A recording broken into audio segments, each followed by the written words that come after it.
Hello students, welcome to my YouTube channel ITA modern technology. आप सभी का आपके अपने ITA modern technology YouTube channel पर स्वागत है। यदि आप हमारे यूट्यूब चैनल पर पहली बार विजिट कर रहे हैं तो जल्दी से चैनल को सब्सक्राइब करना और वीडियो अच्छा लगे तो लाइक करना। मैं आज आपके लिए इलेक्ट्रीशियन सेकेंड ईयर का जो ITA अगस्त 2025 में पेपर हुआ था उसका पूरा एक्सप्लेन के साथ सॉल्यूशन बताने वाला हूं।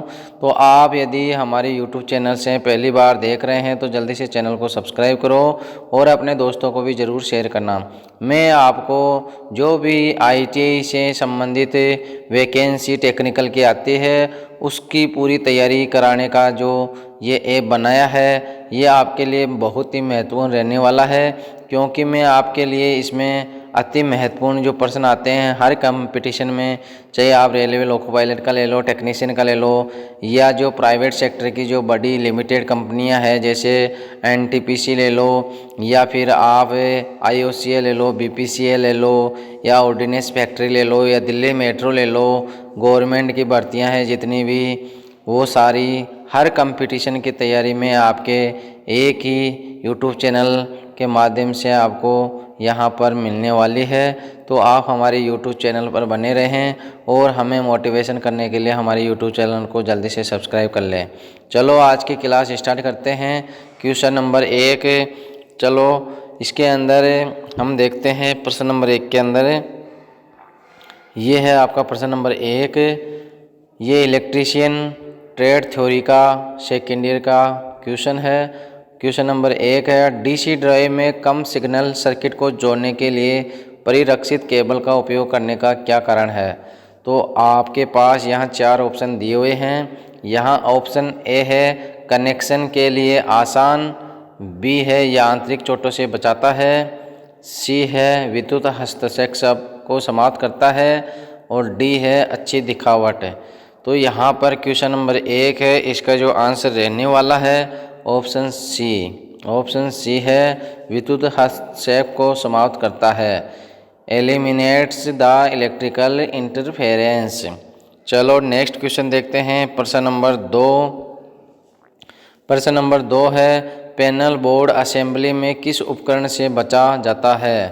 तो यहाँ पर ऑप्शन दिया हुआ है। ऑप्शन ए है सेंसर, बी है इंडिकेटिंग लैंप, सी है आइसोलेटिंग स्विच, और डी है पुश बटन स्विच। तो यहाँ पर जो क्वेश्चन नंबर 2 है इसका जो आंसर रहने वाला है ऑप्शन ए। ऑप्शन ए है सेंसर। चलो नेक्स्ट प्रश्न देखते हैं प्रश्न नंबर 3। प्रश्न नंबर 3 है बायस्ड डायोड में चौड़ी बैरियर बाधा का कारण क्या है। जो आपका ये दे रखा है बैरियर रिवर्स बायस डायोड में, तो उसके बारे में यहाँ जो आंसर रहने वाला है, सबसे पहले ऑप्शन देखते हैं 4। पहला ऑप्शन है एन मटेरियल में इलेक्ट्रॉन ऋणात्मक टर्मिनल की ओर प्रवाहित होता है, बी है पी मटेरियल में होल सकारात्मक टर्मिनल की ओर आकर्षित होते हैं, सी है दो मटेरियल्स में अल्पसंख्यक वाहक उदासीन होना, और सी है इलेक्ट्रॉन और होल आपूर्ति टर्मिनलों की ओर आकर्षित होते हैं। तो यहाँ पर जो क्वेश्चन नंबर 3 है इसका उत्तर रहने वाला है ऑप्शन डी। ऑप्शन डी है इलेक्ट्रॉन और होल आपूर्ति टर्मिनलों की ओर आकर्षित होते हैं। चलो आज की क्लास का नेक्स्ट क्वेश्चन देखते हैं। Question number 4। क्वेश्चन नंबर 4 है पोल वाइंडिंग को AC वाइंडिंग में स्लॉट के संदर्भ में कैसे मापा जाता है। तो यहाँ पर जो क्वेश्चन नंबर 4 है इसमें ये जो सूत्र है इसका फॉर्मूला क्या होता है, ये जो स्लॉट वाइंडिंग ज्ञात करने का, तो यहाँ पर ऑप्शन सी इसका उत्तर रहने वाला है।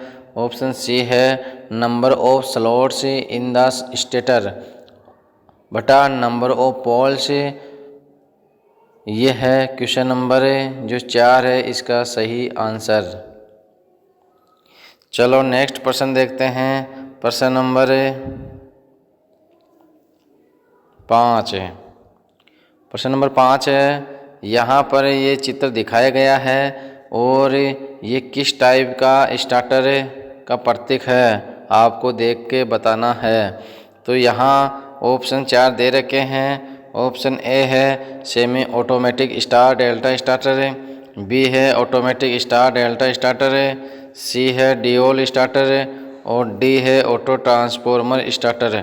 तो क्वेश्चन नंबर 4 है वो 5 है, सॉरी 5 का आंसर ऑप्शन डी रहने वाला है, ऑप्शन डी। क्वेश्चन नंबर 5 का आंसर आ जाएगा डी। ऑटो ट्रांसफॉर्मर का सिंबल होता है इस प्रकार का। चलो नेक्स्ट प्रश्न देखते हैं, प्रश्न नंबर 6।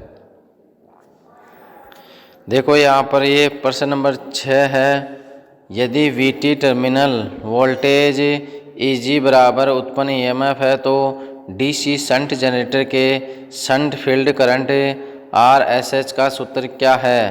तो यहाँ पर आपको ये फॉर्मूला बताना है। तो यहाँ ऑप्शन सी इसका उत्तर रहने वाला है, ISH बराबर VT बटा RSH, ऑप्शन सी इसका उत्तर रहेगा प्रश्न नंबर 6 का। चलो नेक्स्ट प्रश्न देखते हैं, प्रश्न नंबर 7 है। प्रश्न नंबर 7 है कि जैसा कि चित्र में दिखाया गया है 3 फेज मोटर वाइंडिंग के लिए उपयोग किए गए डायग्राम का नाम क्या है। तो प्रश्न नंबर जो 7 है इसको आपको देखना है।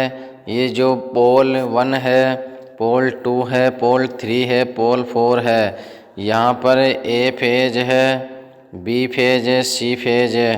तो यहाँ पर ये जो वाइंडिंग के टर्न्स है इनके बारे में बता रखा है कि कहाँ से कहाँ तक है। तो इसको आपको बता के ये देखना है कि ये किसको इंगित कर रहा है यहाँ पर। तो यहाँ 4 ऑप्शन दिया हुआ है आपके पास है। ऑप्शन ए है रिंग डायग्राम, ऑप्शन बी है डेवलपमेंट डायग्राम, ऑप्शन सी है and connection diagram, option D है कोयल कनेक्शन डायग्राम। तो जो क्वेश्चन नंबर 7 है इसका जो आंसर रहने वाला है ऑप्शन ए रिंग डायग्राम। चलो नेक्स्ट प्रश्न देखते हैं, प्रश्न नंबर 8। प्रश्न नंबर 8 है, इसके बारे में अपन देखते हैं। एनटीसी रजिस्टर्स का पूर्ण रूप क्या है। यहाँ पर एनटीसी के बारे में पूछा जा रहा है। तो यहाँ पर एनटीसी का पूरा नाम बताना है। तो यहाँ ऑप्शन ए इसका उत्तर हो जाएगा। एनटीसी का पूरा नाम होगा negative temperature coefficient register, negative temperature coefficient register, option A इसका उत्तर रहने वाला है।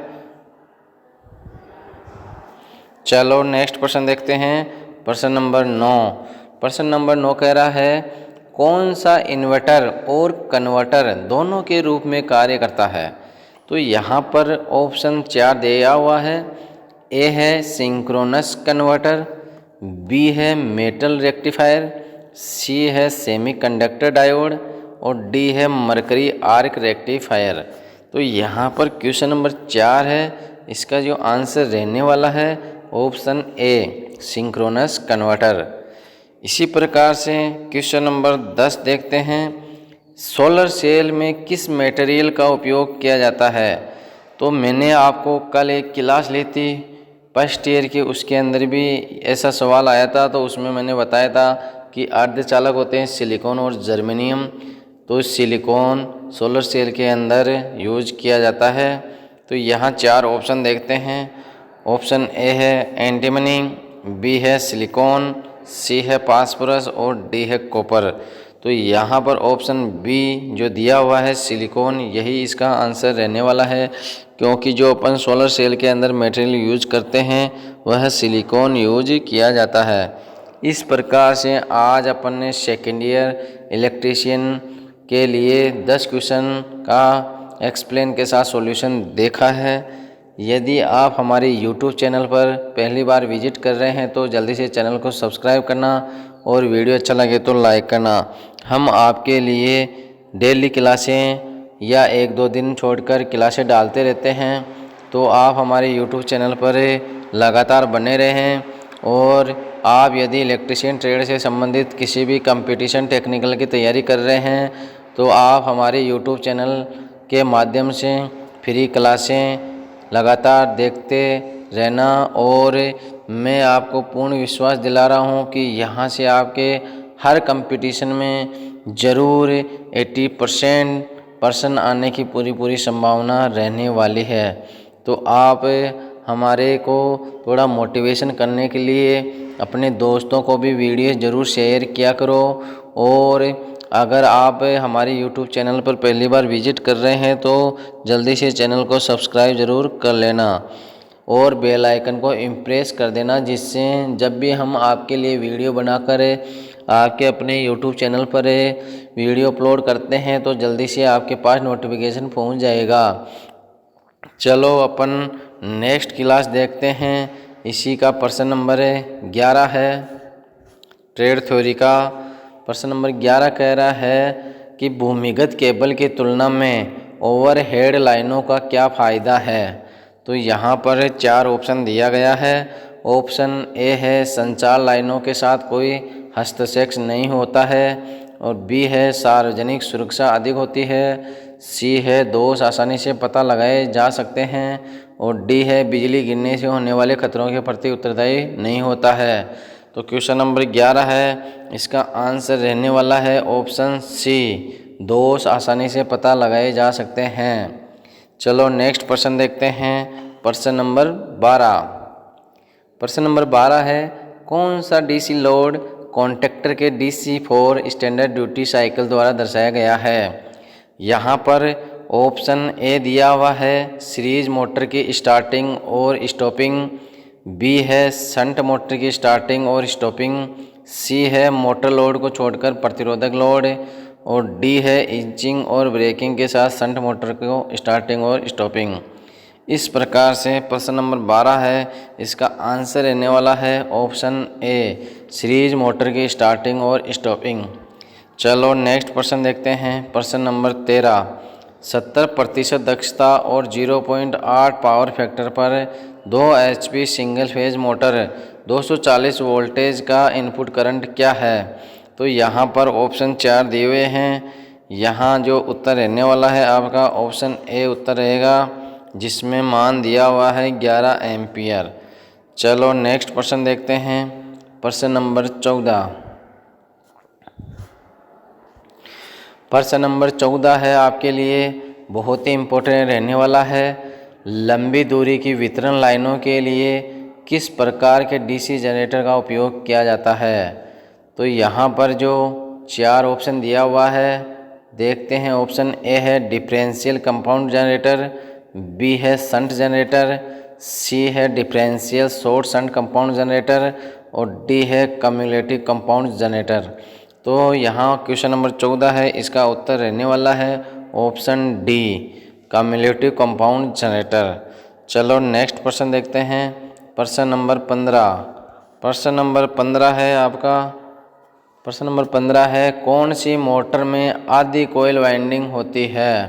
हाफ कोयल वाइंडिंग किसके अंदर होती है। तो यहाँ 4 ऑप्शन दिया गया है। ऑप्शन ए है स्लिंग फैन, बी है ग्राइंडर, सी है मिक्सर, और डी है वॉशिंग मशीन। तो यहाँ क्वेश्चन नंबर 15 है, इसका जो उत्तर रहने वाला है ऑप्शन ए, स्लिंग फैन वाइंडिंग के अंदर आधी कोयल वाइंडिंग होती है। चलो नेक्स्ट प्रश्न देखते हैं। प्रश्न नंबर 16। प्रश्न नंबर जो 16 है आपका ये है, कौन सा कन्वर्टिंग डिवाइस ओवरलोड किया जा सकता है। यहाँ 4 ऑप्शन दिया गया है। ऑप्शन ए है रेक्टिफायर यूनिट, बी है मोटर जनरेटर सेट, सी है मरकरी आर्क रेक्टिफायर, और डी है रोटरी कन्वर्टर। तो जो क्वेश्चन नंबर 16 है इसका जो आंसर दे रखा है ऑप्शन ए, रेक्टिफायर यूनिट। चलो नेक्स्ट प्रश्न देखते हैं। प्रश्न नंबर 17। यहाँ पर आपका जो प्रश्न नंबर 17 दिया गया है ये है प्रश्न नंबर 17। चित्र में दिखाए अनुसार स्टार डेल्टा स्टार्टर अक्ष से चिन्हित कॉन्टैक्टर का नाम क्या है।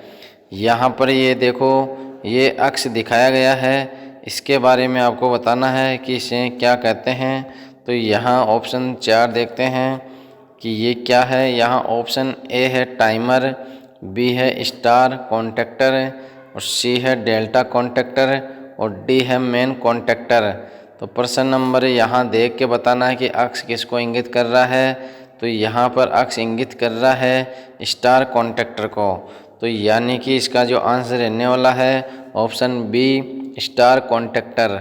चलो नेक्स्ट प्रश्न देखते हैं। प्रश्न नंबर आपका 18 है। किस टर्म से तात्पर्य है कि किसी पदार्थ का द्रव्यमान इलेक्ट्रोलाइट से 1 कूलम विद्युत द्वारा मुक्त होता है। यहाँ 4 ऑप्शन दिया गया है। ऑप्शन ए है इलेक्ट्रोलाइसिस, बी है इलेक्ट्रोकोपिंग, सी है इलेक्ट्रोकेमिकल इक्विवेलेंट और डी है इलेक्ट्रोप्लेटिंग। तो यहाँ पर क्वेश्चन नंबर जो 18 है आपका, इसका उत्तर रहने वाला है option C electrochemical equivalent, ECE। ये आपका पूरा नाम एग्ज़ाम में पूछा जा सकता है, क्योंकि ये कई बार एग्ज़ाम में आ चुका है। तो ECE का पूरा नाम होता है इलेक्ट्रोकेमिकल इक्विवेलेंट। चलो नेक्स्ट प्रश्न देखते हैं। प्रश्न नंबर आपका 19 है। प्रश्न नंबर 19 क्या कहता है, देखते हैं। चित्र में दिखाए अनुसार नियम का नाम क्या है। यहाँ पर ये चित्र दिया गया है, ये हाथ का सिंबल है और आप सभी जानते हैं कि फ्लेमिंग के 2 नियम होते हैं। एक तो होता है फ्लेमिंग का बायां हाथ का नियम और एक होता है फ्लेमिंग का दायां हाथ का नियम। इन दोनों क्वेश्चनों में बहुत कन्फ्यूजन होता है कि कौन सा नियम किस पर निर्भर करता है, मोटर और जनरेटर में से। यहाँ पर मैं आपको बहुत ही साधारण तरीके से समझाऊंगा, जिससे आप ज़िंदगी में कभी नहीं भूल पाओगे। देखो भाई, आपको जब भी पूछा जाए कि फ्लेमिंग का बायां हाथ का नियम किस पर लागू होता है, तो यह मोटर के ऊपर निर्भर करता है। इसी प्रकार जो फ्लेमिंग का दायां हाथ का नियम जो लागू होता है वह जनरेटर पर लागू होता है। अब इसको याद करने का तरीका यह है कि आप फॉर एग्जाम्पल जैसे शंकर भगवान है, उसके लेफ़्ट साइड में कौन बैठता है, पार्वती जी। यानी कि अपन कह सकते हैं कि शंकर भोलेनाथ के पास में बाएं हाथ की तरफ पार्वती बैठती है, तो पार्वती जी के जो लेफ़्ट साइड है वह बायां हाथ होगा शंकर भगवान का। इसलिए अपन कह सकते हैं कि जो पार्वती जी है वह स्त्री है। तो मोटर नाम से पता चल रहा है कि ये स्त्री शब्द जैसा लग रहा है। इसलिए अपन कह सकते हैं कि जो मोटर होती है वह लेफ़्ट साइड नियम पर कार्य करती है, और जो आपका राइट हैंड है यानी शंकर भोलेनाथ जी बैठे हुए हैं वह आपका जनरेटर सबसे पता चल रहा है कि ये पुरुष शब्द है। इसलिए आप कह सकते हैं कि आपका जो जनरेटर है वह फ्लेमिंग के दाएं हाथ के नियम पर लागू होता है। तो यहाँ पर आप ये देख लो कि ये है फ्लेमिंग का जो बायां हाथ का नियम है, इसका आंसर रहने वाला है। थोड़ा मैं डिटेल बता देता हूँ। ये है आपका थंब, जिसे अंगूठा कहते हैं, ये चालक की गति को दर्शाता है। इसी प्रकार से यह है आपका प्रथम अंगुली, जो विद्युत जो चुंबकीय क्षेत्र होता है उसको दर्शाता है और चुंबकीय क्षेत्र में फ्लक्स बनते हैं। इसी प्रकार से ये आपकी मध्यमा अंगुली है, जो आपकी क्या दर्शाती है, करंट की गति की दिशा को दर्शाती है। इस प्रकार आप कह सकते हैं कि यदि अंगूठा, प्रथम अंगुली और मध्यमा अंगुली परस्पर 90 डिग्री पर हो तो अंगूठा चालक की गति की दिशा को दर्शाता है, तो प्रथम अंगुली चुंबकीय क्षेत्र की दिशा को दर्शाता ही है, तो मध्यमा अंगुली उसमें प्रवाहित होने वाली विद्युत धारा की दिशा को दर्शाती है। तो यह फ्लेमिंग का बायां हाथ का नियम है। तो ऑप्शन डी इसका उत्तर रहने वाला है। चलो नेक्स्ट प्रश्न देखते हैं। प्रश्न नंबर 20। प्रश्न नंबर 20 है आपका, यह है कि चित्र में दिखाए अनुसार डीसी जनरेटर में अक्ष से चिन्हित भाग का नाम क्या है। यहाँ पर ये कोई सिंबल या कोई पार्ट दिया हुआ है, इसके बारे में आपको बताना है कि अक्ष किसको दर्शाता है। तो यहाँ पर 4 ऑप्शन दिया गया है। ऑप्शन ए है कम्यूटेटर रेजर, बी है ब्रश, सी है कम्यूटेटर सेगमेंट और डी है आर्मेचर कोर। तो प्रश्न नंबर 20 है, इसका उत्तर रहने वाला है option A commutator riser. Next प्रश्न देखते हैं। प्रश्न नंबर 21, हाई स्पीड ऑपरेशन के लिए एसी ड्राइव बेहतर क्यों है? यहाँ 4 ऑप्शन दिया गया है। ऑप्शन ए है कोई ब्रश और कम्यूटेशन नहीं होता है, बी है निर्माण में मजबूत, सी है लाइटर गेज वाइंडिंग होना और डी है high starting torque. Question number 4 है, इसका ऑप्शन ए उत्तर रहने वाला है, कोई ब्रश और कम्यूटेशन नहीं होता। प्रश्न नंबर 21 का आंसर है ऑप्शन ए। नेक्स्ट प्रश्न देखते हैं, प्रश्न नंबर 22।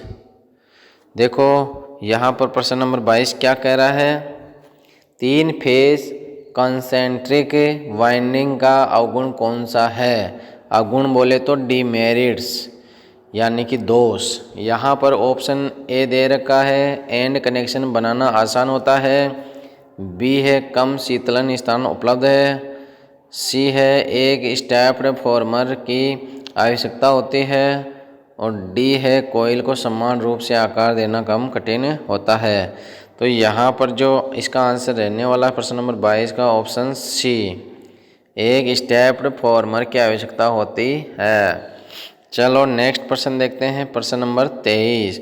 चित्र में दिखाए अनुसार हाइड्रो पावर प्लांट के उस भाग का नाम क्या है जिसे अक्ष से चिन्हित किया गया है? यहाँ पर ये हाइड्रो पावर प्लांट है, इसके बारे में ये अक्ष बता रहा है, ये किसको इंगित करता है यहाँ पर?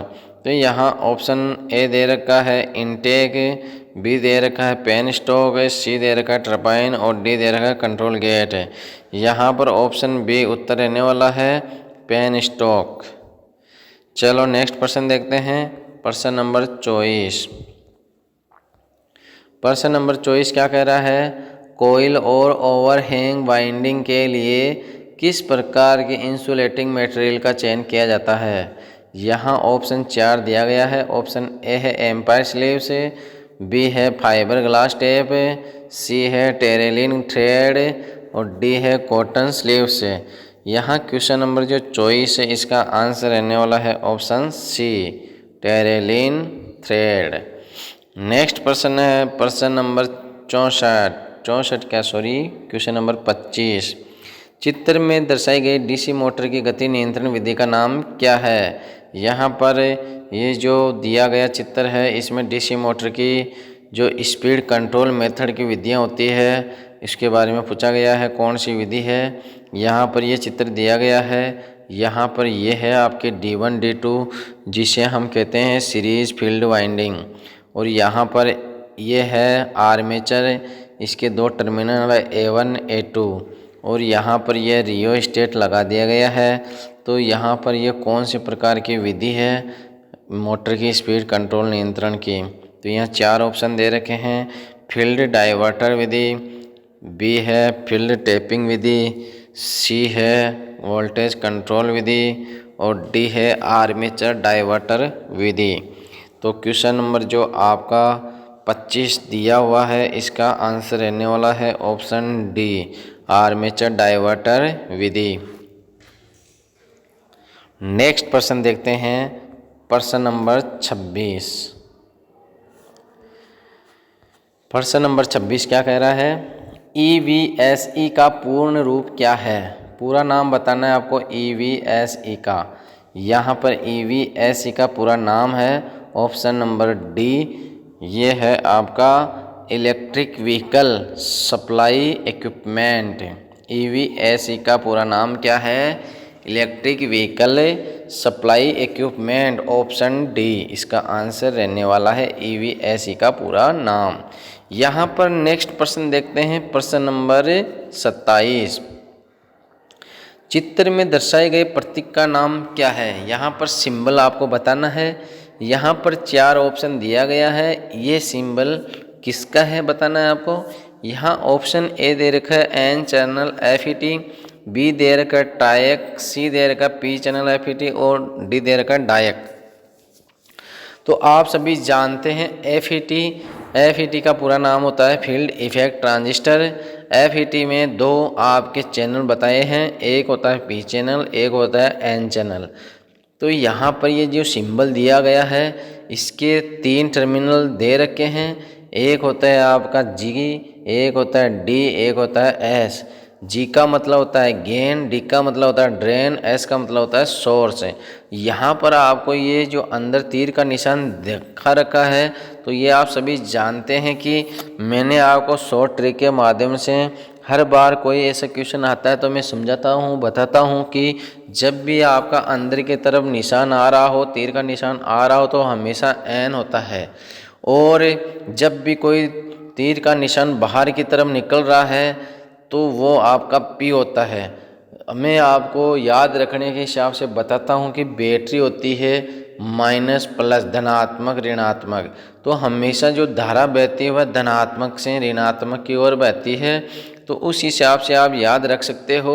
तो यहाँ पर ये अंदर की तरफ आ रही है तीर का निशान, तो ये इसका उत्तर हो जाएगा option A, N channel F E T. यहाँ इसका आंसर हो जाएगा A, N channel F E T. चलो नेक्स्ट प्रश्न देखते हैं, प्रश्न नंबर 28। प्रश्न नंबर 28 है, यदि स्टेटर वाइंडिंग स्टेटर कोर के संपर्क में आती है तो दोष का नाम क्या है। यहाँ 4 ऑप्शन दे रखे हैं। ऑप्शन ए है लीकेज करंट फॉल्ट, बी है ग्राउंड फॉल्ट, सी है ओपन सर्किट फॉल्ट और डी है शॉर्ट सर्किट फॉल्ट। तो क्वेश्चन नंबर जो 28 है इसका आंसर रहने वाला है ऑप्शन डी, ग्राउंड फॉल्ट। चलो नेक्स्ट प्रश्न देखते हैं, प्रश्न नंबर 29। प्रश्न नंबर 29 क्या कह रहा है कि चित्र में दिखाए अनुसार बेरिंग का नाम क्या है। ये यहाँ पर चित्र दे रखा है, ये किस टाइप का बेरिंग है आपको बताना है। यहाँ 4 ऑप्शन दे रखा है, ऑप्शन देख लेते हैं। ऑप्शन ए है थ्रस्ट बेरिंग, बी है बुश बेरिंग, सी है बॉल बेरिंग और डी है रोलर बेरिंग। तो यहाँ ऑप्शन सी इसका उत्तर रहने वाला है क्वेश्चन नंबर 29 का, बॉल बेरिंग। ये बॉल बेरिंग का सिंबल होता है। चलो नेक्स्ट प्रश्न देखते हैं, प्रश्न नंबर 30। प्रश्न नंबर 30 क्या कह रहा है, औद्योगिक अनुप्रयोगों में मोटरों के अनुक्रमिक नियंत्रण की आवश्यकता दूरी या क्या होती है। तो यहाँ ऑप्शन 4 दे रखे हैं। ऑप्शन ए है ऑपरेशन की सटीकता बढ़ाने के लिए, बी है बिजली की खपत को कम करने के लिए, सी है अधिक लोड शेयर करने के लिए और डी है ऑपरेटिंग कॉस्ट को कम करने के लिए। यहाँ जो क्वेश्चन नंबर 30 है इसका उत्तर रहने वाला है ऑप्शन ए, ऑपरेशन की सटीकता बढ़ाने के लिए। चलो नेक्स्ट प्रश्न देखते हैं, प्रश्न नंबर 31। प्रश्न नंबर 31 है, यदि ऑटो स्टार्ट डेल्टा स्टार्टर का टाइम डिले रिले शुरू होने के बाद भी बंद स्थिति में हो तो क्या होगा। यहाँ 4 ऑप्शन दे रखा है। ऑप्शन ए है मोटर हाई स्पीड में चलती है, बी है मोटर केवल स्टार में चलती है, सी है मोटर केवल डेल्टा में चलती है, ऑप्शन डी है मोटर सामान्य रूप से चलती है। तो प्रश्न नंबर जो 31 है इसका आंसर रहने वाला है ऑप्शन बी, मोटर केवल स्टार में चलती है। नेक्स्ट प्रश्न है प्रश्न नंबर 32। डीसी शंट मोटर द्वारा लिए गए आर्मेचर करंट की गणना करने का फॉर्मूला क्या है।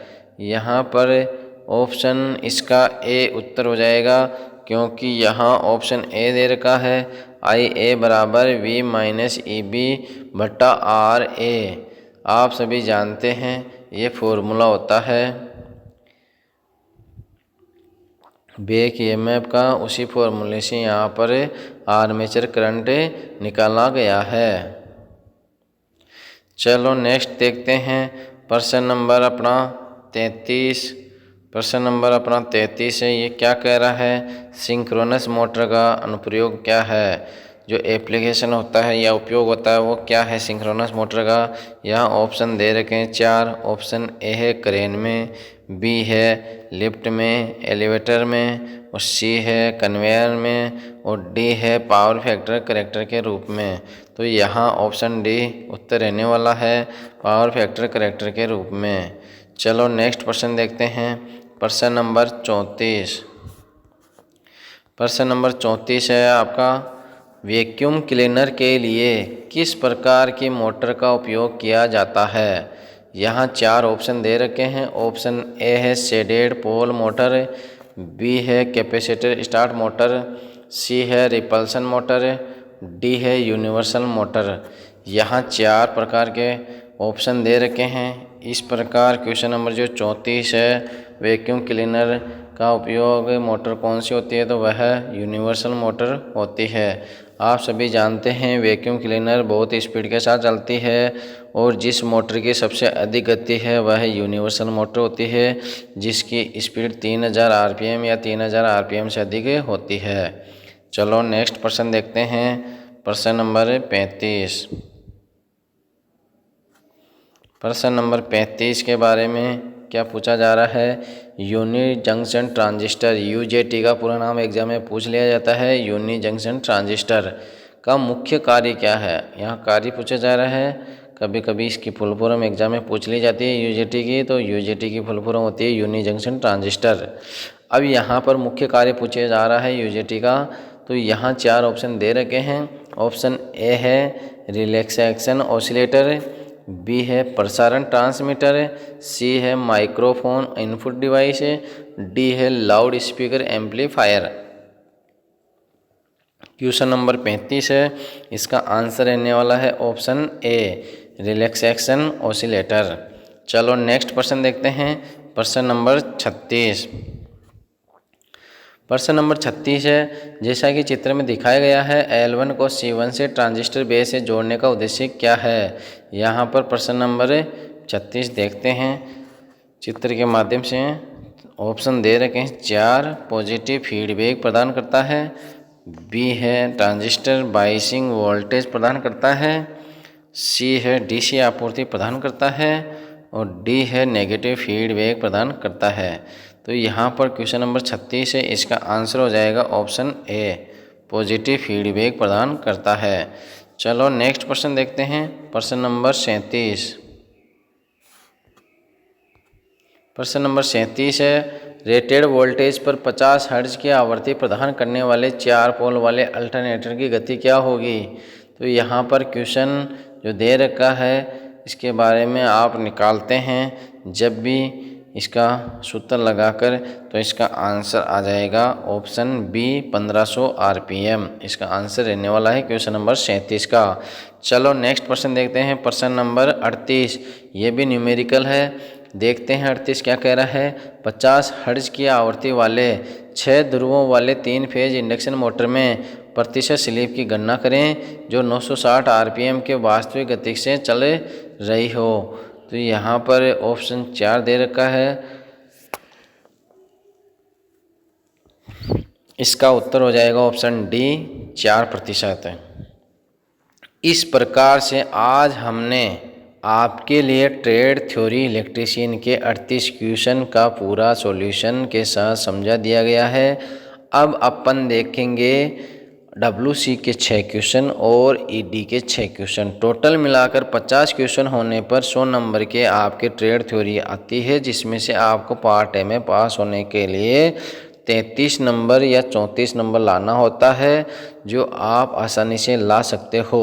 यदि आपको ट्रेड थ्योरी नहीं भी आती है, तो यदि आप हमारे द्वारा बताए गए ये मॉडल पेपर सॉल्यूशन भी देख के चले जाते हो, तो आपको इसमें से 90% या 100% आने की पूरी संभावना रहती है। आप ये मेरे से लिख के ले लेना, हम आपके लिए हमेशा तैयार रहेंगे। अब अपन क्वेश्चन नंबर WC का प्रश्न 1 देखते हैं। प्रश्न नंबर 1 है आपका, स्नेह का उद्देश्य क्या है। लुब्रिकेंट की बात हो रही है। लुब्रिकेंट का मतलब क्या है यहाँ पर। ऑप्शन ए दे रखा है दबाव को कम करने के लिए, बी है घर्षण को कम करने के लिए, सी है घर्षण को बढ़ाने के लिए, डी है दबाव बढ़ाने के लिए। तो यहाँ पर क्वेश्चन नंबर 1 है WC का, इसका आंसर रहने वाला है ऑप्शन बी घर्षण को कम करने के लिए, टू रिड्यूस फ्रिक्शन। नेक्स्ट प्रश्न देखते हैं। प्रश्न नंबर आपका दूसरा है, 14x + 3y + 25x + 2y का मान क्या है। यहाँ पर x को जोड़ के और y को जोड़ के जो उत्तर आने वाला है वह है option D 19x + 5y। Next प्रश्न देखते हैं WC का। प्रश्न नंबर 3, कौन सा सूत्र है। यहाँ पर ये प्रश्न दिया गया है, तो इस प्रश्न को जब भी अपन सॉल्यूशन करते हैं, यहाँ पर आधार समान है और घातें अलग अलग है, तो यहाँ पर आप बट्टे के ऊपर नीचे वाली संख्या को लाते हो, तो क्या किया जाता है, माइनस कर दिया जाता है या गुणा कर दिया जाता है ऊपर ले जाकर। तो यहाँ पर 1 की घात m गुणा 1 की घात n, यहाँ पर मैं आपको थोड़ा सॉल्यूशन करके बता देता हूँ।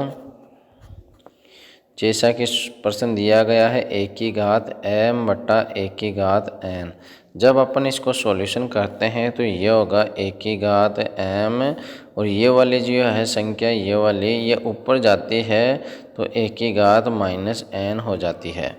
और यहाँ पर ये आधार समान है तो घातें क्या होती है, जुड़ जाती है। तो 1 की घात m और यहाँ माइनस का चिन्ह दे रखा है तो माइनस n, तो यही इसका आंसर रहने वाला है जो ऑप्शन डी में दे रखा है। 1 की घात m माइनस n इसका आंसर हो जाएगा क्वेश्चन नंबर 3 का। चलो नेक्स्ट प्रश्न देखते हैं। प्रश्न नंबर 4, आई किसको दर्शाता है। यहाँ पर आई जो है ये किसको दर्शा रहा है, तो ये आई इंटरेस्ट को दर्शाता है, यही इसका आंसर रहने वाला है। नेक्स्ट प्रश्न देखते हैं। प्रश्न नंबर 5, साधारण ब्याज में साल को कैसे दर्शाया जाता है। यहाँ पर 4 प्रश्न का आंसर दे रखा है, इनमें से इसका सही आंसर हो जाएगा एन इसका आंसर रहने वाला है। जो टाइम दर्शाया जाता है वो एन से दर्शाया जाता है। नेक्स्ट प्रश्न है क्वेश्चन 6, 1 की घात m गुणा 1 की घात n के लिए फॉर्मूला क्या है। यहाँ पर सही फॉर्मूला हो जाएगा ऑप्शन डी। अभी मैंने आपको समझाया था वही इसका आंसर आ गया ना, 1 की घात m प्लस n, यही इसका आंसर हो जाएगा। चलो अपन ने WC के 6 क्वेश्चन कंप्लीट कर लिए हैं। अब अपन 6 क्वेश्चन इंजीनियरिंग ड्राइंग या ED के देखते हैं। यहाँ पर पहला प्रश्न दिया गया है, ये आपका पहला प्रश्न है ये कि वेव फॉर्म को पहचाना, ये किस प्रकार की वेव फॉर्म है। तो आप सभी जानते हैं ये साइन वेव होती है। ये कौन सी वेव है, साइन वेव। चलो नेक्स्ट प्रश्न देखते हैं। प्रश्न नंबर 2, आज के क्लास का प्रश्न नंबर 2 है। ये सिंबल दिया गया है, एक किस प्रकार का सिंबल है, तो इसका आंसर हो जाएगा ऑप्शन डी, AC प्रकार का ये सिंबल है, ये AC को दर्शाता है। ठीक है, चलो नेक्स्ट प्रश्न देखते हैं। प्रश्न नंबर 3, मोटर को चालू और बंद करने के लिए किस उपकरण का उपयोग किया जाता है। आप सभी जानते हैं मोटर को चालू हम स्टार्टर के माध्यम से करते हैं। इसका आंसर हो जाएगा ऑप्शन ए, स्टार्टर। चलो नेक्स्ट प्रश्न देखते हैं।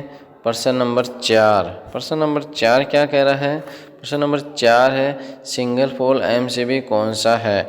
यहाँ पर दे रखा है, ये देखो इसमें 4 पोल है, 1 2 3 4। फिर देखते हैं दूसरे के अंदर दूसरा भी क्या है, देखो यहाँ पर इसके अंदर देखते हैं तो इसमें 2 पोल है, सिंगल पोल नहीं है ना। फिर चलो देखते हैं सी का ऑप्शन। यहाँ पर देखते हैं तो देखो यहाँ पर ये सिंगल पोल है, इसलिए अपन कह सकते हैं कि ये सिंगल पोल का MCB स्विच होता है। तो इसका आंसर हो जाएगा ऑप्शन सी। चलो नेक्स्ट प्रश्न देखते हैं। प्रश्न नंबर 5 है। प्रश्न नंबर जो 5 है आपका, प्रश्न नंबर 5 हो जाएगा आपका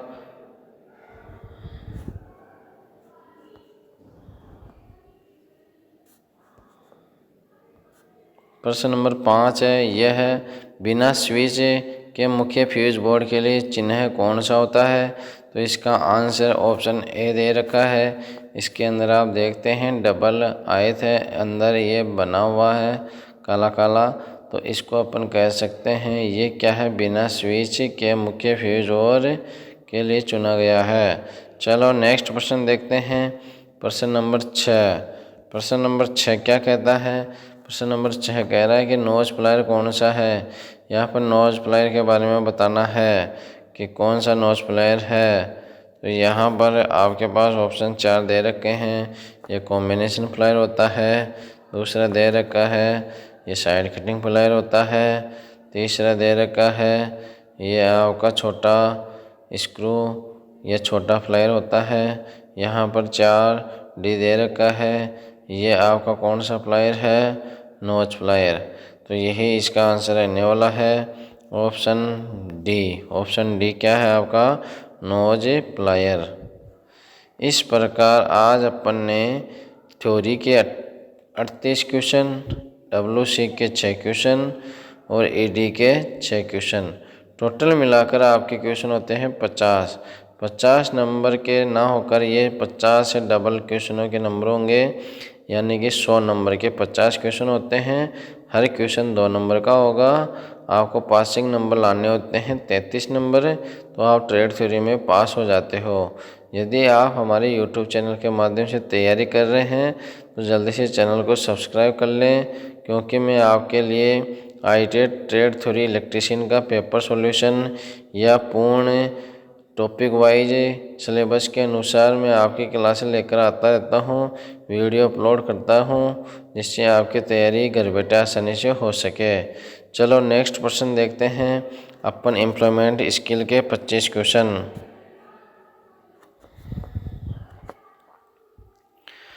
देखो भाई, प्रश्न नंबर 1 देखते हैं एम्प्लॉयमेंट स्किल का। दर्शकों से अपने बिजनेस प्लान के बारे में बात करते समय आप उन्हें अपने उत्पाद को बेहतर ढंग से कैसे समझाएंगे? ये है प्रश्न नंबर 1। तो यहाँ पर 4 ऑप्शन दे रखा है। प्रोडक्ट सर्विस का डेमो दीजिए, बी है अपने आप को कई बार दोहराएं, सी है एक जोक सुनाएं, और डी है ओवरऑल बिजनेस लागत शेयर करना। यहाँ पर इसका आंसर होने वाला है ऑप्शन ए, प्रोडक्ट या सर्विस का डेमो दीजिए। नेक्स्ट प्रश्न है प्रश्न नंबर 2। नौकरी के लिए आवेदन करते समय किसी कंपनी को ईमेल कैसे शुरू करें? इसका यहाँ पर 4 ऑप्शन दे रखा है। पसंदीदा फ़ोटो संलग्न करना चाहिए, ऑप्शन बी है एक चुटकुले से शुरुआत करना चाहिए, ऑप्शन सी है एक स्पष्ट विषय पंक्ति और विनम्र अभिवादन के साथ शुरुआत करना चाहिए। नेक्स्ट प्रश्न है प्रश्न नंबर 3। उपयुक्त वर्णनात्मक शब्द वाक्य पूरा करना है, जिसके अंदर दे रखा है spoken communication is usually not only verbal but also known verbal. Spoken communication आपके 2 प्रकार के होते हैं, एक होती है वर्बल, एक होती है नॉन वर्बल। चलो यही इसका आंसर हो जाएगा option number D, verbal and non verbal. ये क्या है आपके स्पोकन कम्युनिकेशन के प्रकार होते हैं। चलो नेक्स्ट प्रश्न देखते हैं प्रश्न नंबर 4। प्रश्न नंबर 4 है रिक्त स्थान को उचित शब्दों से भरना है ताकि सार्थक वाक्य बन सके। यहाँ पर यह है कोई सेंटेंस, देयर खालिस्तान ए कॉफी शॉप खालिस्तान द पार्क है। तो यहाँ पर ऑप्शन डी इसका उत्तर रहने वाला है कि there is a coffee shop next to the park. चलो यही इसका उत्तर हो गया ऑप्शन डी। क्वेश्चन नंबर 5 देखते हैं। क्वेश्चन नंबर 5 है लोगों के काम के लिए माइग्रेट करने का सामान्य कारण क्या है? यहाँ 4 ऑप्शन दे रखे हैं। ऑप्शन ए नई जगहों का पता लगाने के लिए, बी है परिवार के साथ समय बिताने के लिए, सी है नई भाषाएं सीखने के लिए, और डी है नौकरी के बेहतर अवसर ढूंढने के लिए। यहाँ क्वेश्चन नंबर 5 इसका आंसर रहने वाला है ऑप्शन डी, नौकरी के बेहतर अवसर ढूंढने के लिए। चलो नेक्स्ट प्रश्न देखते हैं प्रश्न नंबर 6। प्रश्न नंबर 6 कह रहा है औपचारिक रूप से अपना परिचय देने को क्या कहते हैं? यहाँ 4 ऑप्शन दे रखा है डिसीजन, बी दे रखा है सेल्फ इंट्रोडक्शन, सी दे रखा हायरिंग, और डी दे रखा है सीकिंग। यहाँ क्वेश्चन नंबर जो 6 है इसका आंसर रहने वाला है option B, self introduction. Next प्रश्न है प्रश्न number 7। User skill India digital platform तक कैसे पहुंच सकते हैं? यहाँ 4 ऑप्शन दे रखे हैं। केवल एक विशिष्ट प्रकार के डिवाइस से, बी है केवल ऑफलाइन प्रशिक्षण केंद्रों के माध्यम से, सी है एक विशिष्ट शिक्षण ऐप के माध्यम से, ऑप्शन डी है कंप्यूटर, टैबलेट और फ़ोन से। यहाँ आपके जो आंसर रहने वाला है क्वेश्चन नंबर 7 का वह है डी, कंप्यूटर, टैबलेट और फ़ोन से user skill India digital platform तक पहुंच सकती है। किस किस से? कंप्यूटर, टैबलेट और बेहतर। नेक्स्ट प्रश्न देखते हैं, प्रश्न नंबर 8।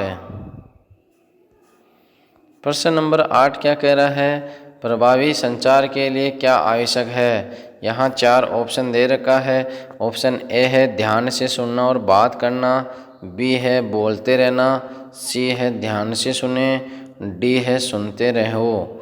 तो यहाँ जो आपके 4 ऑप्शन दे रखे हैं, जिसका आंसर है प्रश्न नंबर 8 का ऑप्शन ए, ध्यान से सुनना और बात करना।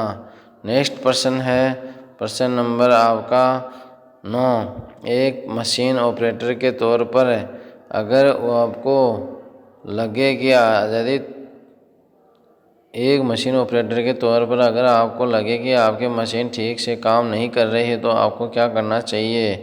यहाँ 4 ऑप्शन दे रखा है। ऑप्शन ए दे रखा है, वह है समस्या का कारण और उसे हल करने के उपाय खोजने का प्रयास करना चाहिए। बी है ऑप्शन डिफेक्ट के लिए किसी को दोष नहीं देना चाहिए, और सी है इसे इग्नोर करना चाहिए। डी है मशीन को हाइब्रिड कर देना चाहिए।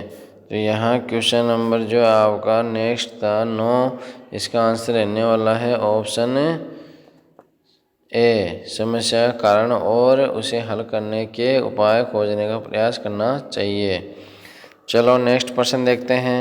प्रश्न नंबर 10, सहकर्मियों को कैसे आपके व्यवहार के साथ एक मेल खाई जा सकती है। यह ऑप्शन दे रखा है। यहाँ ऑप्शन दे रखा है प्रश्न नंबर 10 का। यहाँ ऑप्शन ए है बातचीत से बचना, बी है उनकी पीठ पीछे शिकायत करना, सी है उनके साथ सम्मान से पेश आना, और डी है उन्हें नज़रअंदाज करना। क्वेश्चन नंबर 10 है, इसका आंसर रहने वाला है ऑप्शन सी, उनके साथ सम्मान से पेश आना। नेक्स्ट प्रश्न देखते हैं। प्रश्न नंबर आपका 11 है, इंटरनेट पर साझा की जाने वाली प्रोजेक्ट प्रेजेंटेशन मीडिया को क्या कहा जाता है। यह 4 ऑप्शन दे रखे हैं। लाइव टेलीकास्ट, बी है लाइव मीडिया, सी है वेबकास्ट, डी है सेमिनार। तो यहाँ जो क्वेश्चन नंबर 11 है, इसका आंसर रहने वाला है ऑप्शन सी, वेबकास्ट।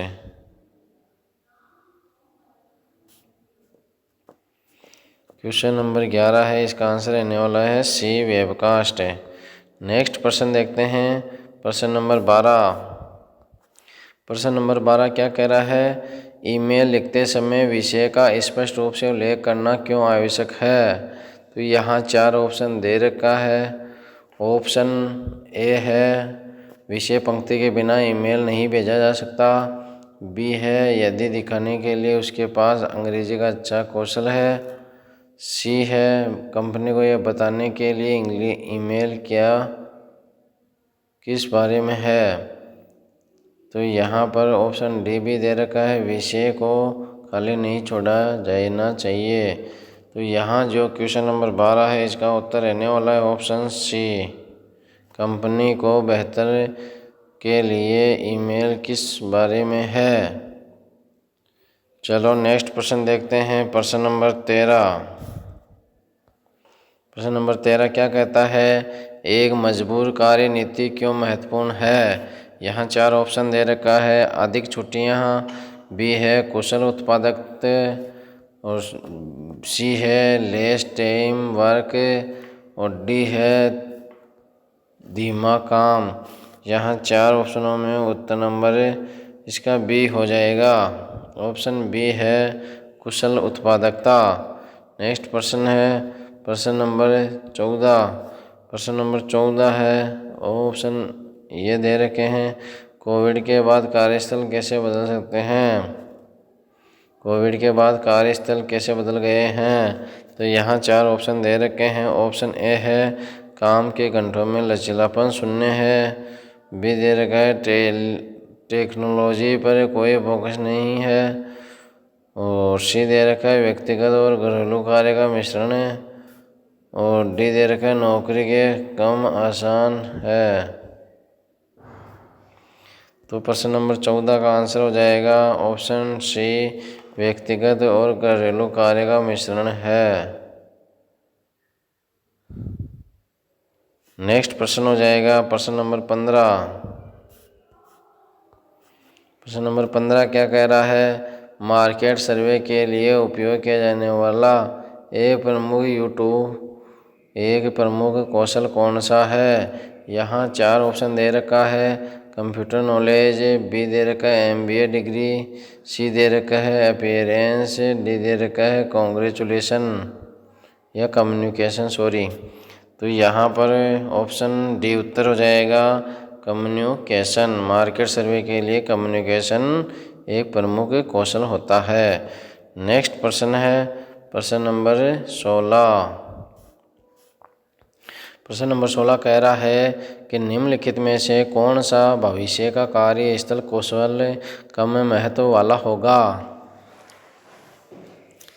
इस क्वेश्चन के 4 ऑप्शन दे रखे हैं, घर से काम करना, बी है डिजिटल टूल के साथ काम करना, सी है नई टेक्नोलॉजी और डी है कार्य समय केवल सुबह 9 बजे से शाम 5 बजे के बीच।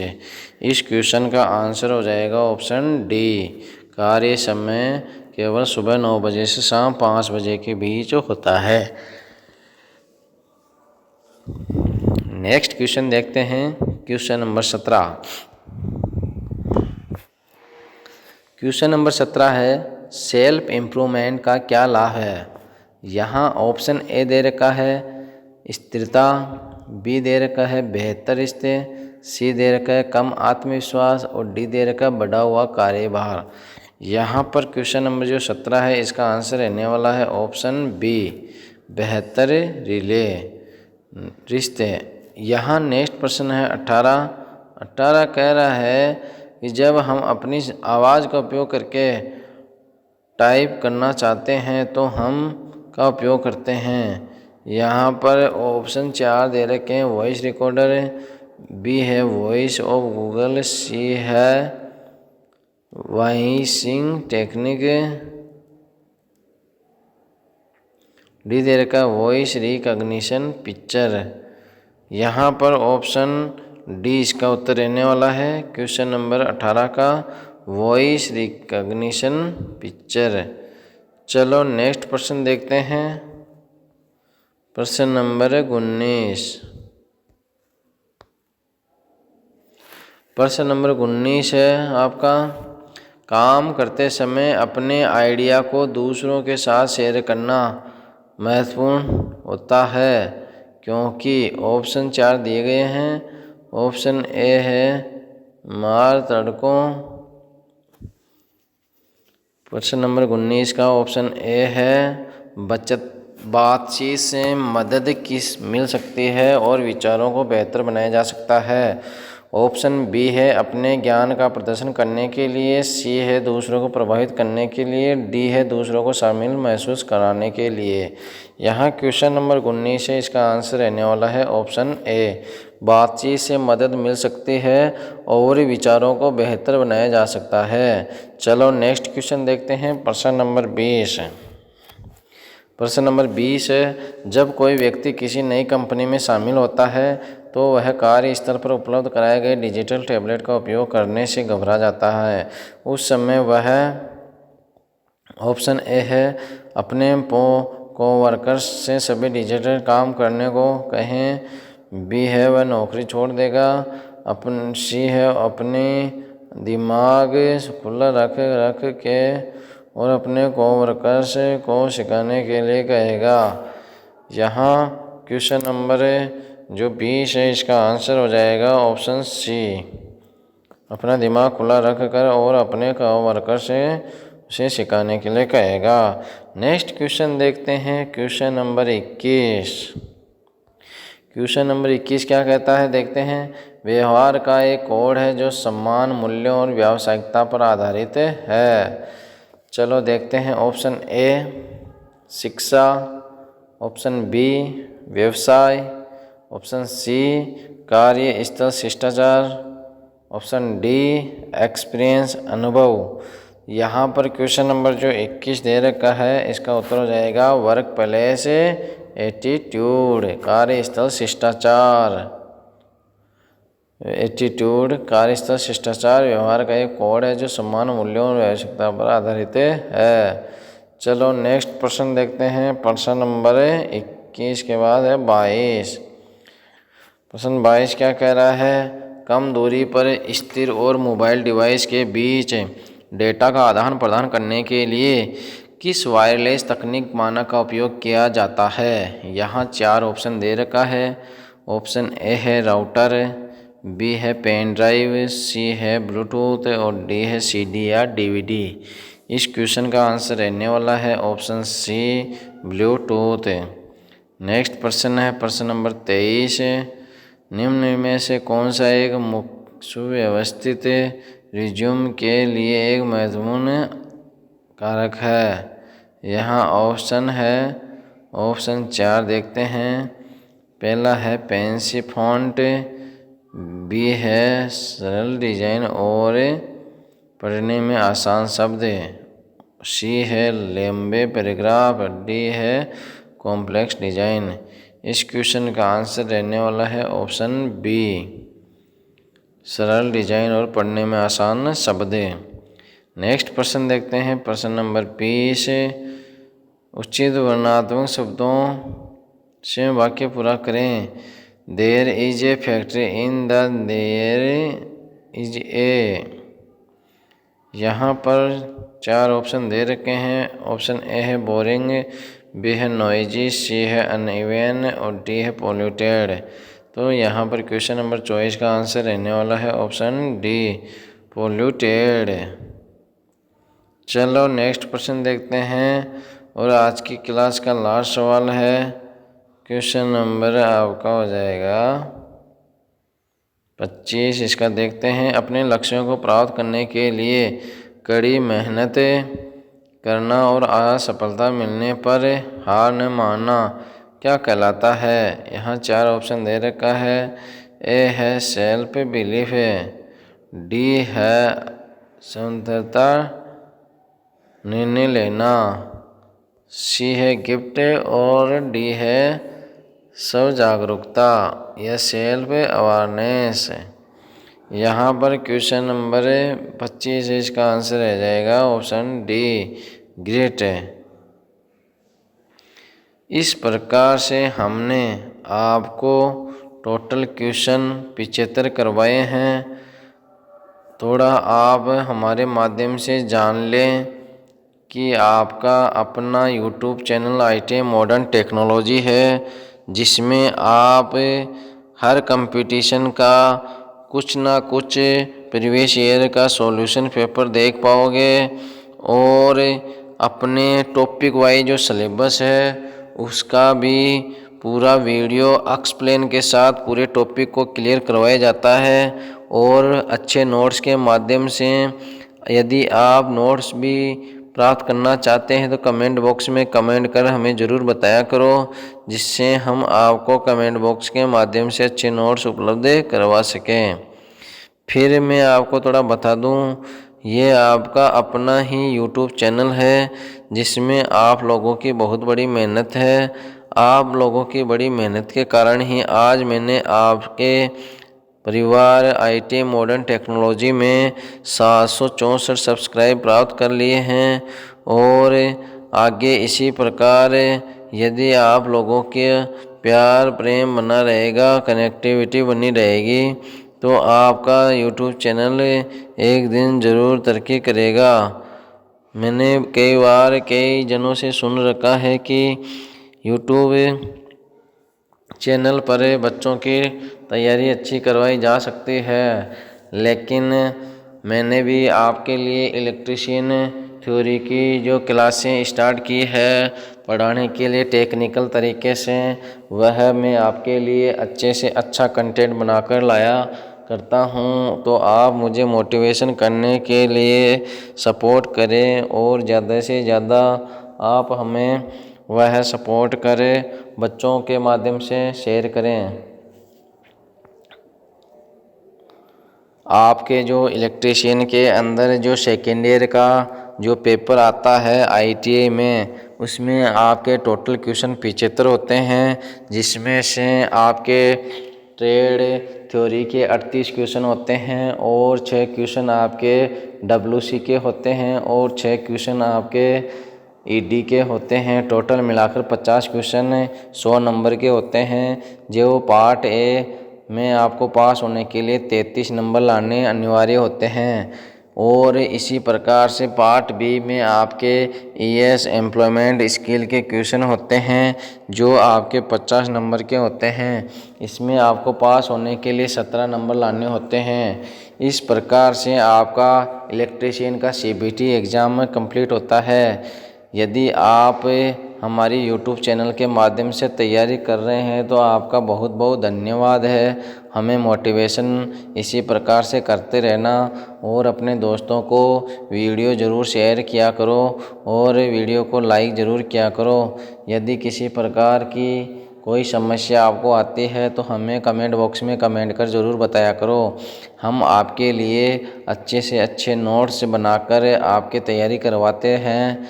तो आप हमें यदि नोट से आप प्राप्त करना चाहते हैं हमारे माध्यम से तो हमें कमेंट कर ज़रूर बताएं। हम आपको अच्छे नोट्स भी उपलब्ध करवा देंगे। आज की क्लास फिर यहीं समाप्त करते हैं। जय हिंद।